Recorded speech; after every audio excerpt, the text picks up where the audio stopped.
Good morning. This is Two Chicks coming to you again about LinkedIn. My name is Chantel Werter. I am a recruitment strategist and coach, and I help people to position for job search. This is Stephanie Wiem. She's a creative designer, and she can tell you a little bit more about how that works. Yes, I'm a creative designer, and at the moment my target niche is that of mindset coaches, helping them run a professional 5-day challenge by taking care of all of the visual content that normally goes hand in hand with a 5-day challenge. And that's what I do. Amazing. Okay, so Stephanie and I met on LinkedIn. If you guys know our story, we've collaborated, we've been accountability partners, we've never met in person. Stephanie's in Pretoria, I'm in Cape Town. We are planning to meet in person one day, but for now, we're both passionate about LinkedIn, me from a job search, teaching people how to access job search perspective, Stephanie from a business perspective, and of course, I also use LinkedIn for business. So we're bringing you these videos where we talk about various elements on LinkedIn, how it works, how it doesn't, how to use it, how not to use it. And today we're going to be talking about direct messages. And I think there are so many opinions. I can see Steph giggling already. We've all received some weird ones, haven't we? Steph, tell us about one of your weird ones.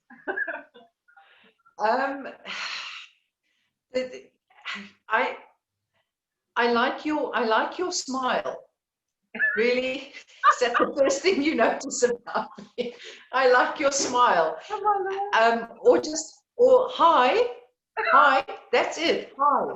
I like your smile. Or I want to be your friend. No. Yes. No. But you've had dodgier ones than me, Chantel. Your ones are way dodgier than mine. That I have. I don't know if I've got like a sticker on my forehead that says "Born Welcome," but yes, I've had some really graphic images around in my inbox. So of course, you know, when that happens, it's block, delete, go away. But jokes aside, yeah. I think we've all had some really, really weird messages land in our inbox, and there's nothing you can do about the dodgy people out there. You block them, moving right along. But let's talk about those borderline ones.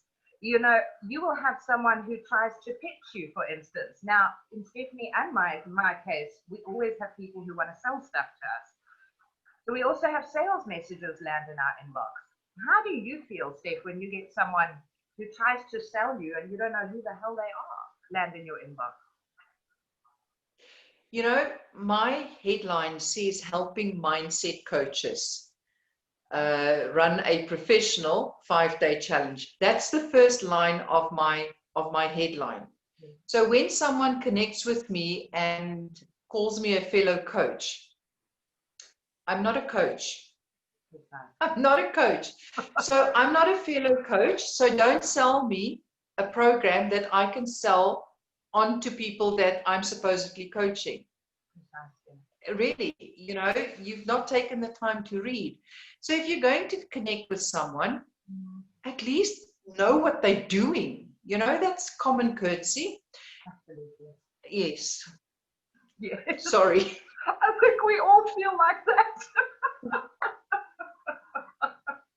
Or the double face palm when one won't do. Absolutely. Absolutely. You know, let's come back to the purpose of LinkedIn. LinkedIn is a professional networking platform.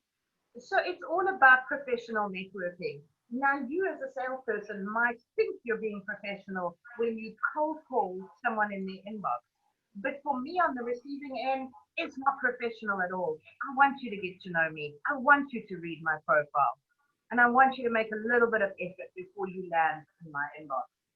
You know, so I think if we have to talk about purpose, Stephanie, you know, I always tell my people who I'm coaching, think about purpose before you do something. There might be a good purpose or a good reason to send a direct message, but think about your purpose beforehand. Do your research beforehand. I mean, maybe we could chat about quickly what sort of messages are acceptable and how you would phrase them. You know, I think an acceptable message for me would be, I've had a look at your profile and I like your offering. and maybe we could collaborate. Yes. But then to then go in and pitch straight after that, not cool. Not cool at all. An acceptable message to me would be is I've had a look at your stuff and I like what you do. How do you work? What is your process? Totally 100% acceptable. Not, I've had a look at what you do. I think you can do better. Not acceptable. Do you understand what I'm saying? You know, so there's just ways of doing things, and by focusing all on who you are as a person, as opposed to on who I am as a person, you're in my inbox. Correct. So it's not about you, it's about me. Absolutely. You want to tell me how wonderful I am so that I want to work with you. You don't want to tell me how wonderful you are and I have to work with you. Do you understand? Round of applause there. Sorry, I go off on a tangent. But you've hit the nail absolutely on the head. And this is what I tell people who are in the job market. You know, in the job market, there's perhaps more occasion to send an inbox to someone. But I always say, never make your inbox about me. So many people will send a message to a potential line manager and say, oh, I'm in the market, can you hire me? The answer is the same. No, I don't know who you are. Exactly. No, you're pitching me. No, there's hundreds of unemployed people out there. No, not interested. However, if as a job seeker, you come at it from addressing value to them and you say to them, listen, I see your company is going through a tough time at the moment. In my previous role, I did X that resulted in Y, and I could do the same for you. Could we have a conversation? I don't know. As a prospective employer, I would respond to that. What do you think, Steph? I think so too. I think that the chances that there's some positive interaction going would be 100% better than I'm in the job market. Here's my CV. Here's my CV. Give me a reason to read your CV, or give me a reason to actually go to your website if you're going to pitch me a website. What am I going to find there? You know, it's the same as when, and we spoke last week about the activity when you share a post. Tell me why I should go and have a look at it. Tell me why I should watch the video. Tell me why I should interact with your website. Precisely. What is there that I, as a creative designer, can get out of it?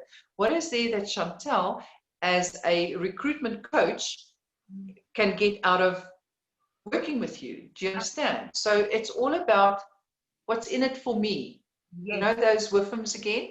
Yes. What's in it for me? It's not about you, it's about me, because you're in my inbox. Absolutely, absolutely. And you know, as you were talking, I was thinking, it's the WIFM principle, what's in it for me? And you're absolutely right. That's exactly what it is. So I think to kind of cap it off, it comes back to that age-old cliche. Are you providing value? And I know we're also tired of hearing about value adds and adding value, but that's the bottom line. Are you adding value? Are you giving me a reason to engage with you? Simple. Anything to absolutely. And you know, from my side, the one thing I can say is LinkedIn is not a dating site. Until LinkedIn actually introduces a let's get to know one another on a personal basis. LinkedIn is not a dating site. It's a professional networking site. Oh, by the way, just as an aside over here, in preparation for today, I went on to Google and I asked Google about social media. Google tells me that LinkedIn is a professional messaging tool. Not cool, not correct. No. It's a professional networking platform. Correct. So it's not a dating site. Correct. Go away, go to Tinder, or I don't know what other dating sites are there. Definitely not LinkedIn. LinkedIn is not a dating site. And those porn things that you send, Chantal, I want them. Stop. Don't send it to Chantal either, but don't. Really, just don't. Absolutely, absolutely. So that's me off on a tangent again. But you're so right. You're so right. And I think if you can ask yourself the guiding principle, I mean, all of us have attended in-person networking events.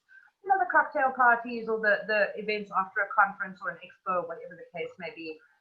If you won't do it in person, why do you do it on LinkedIn? And that would be my closing word. Quite simple.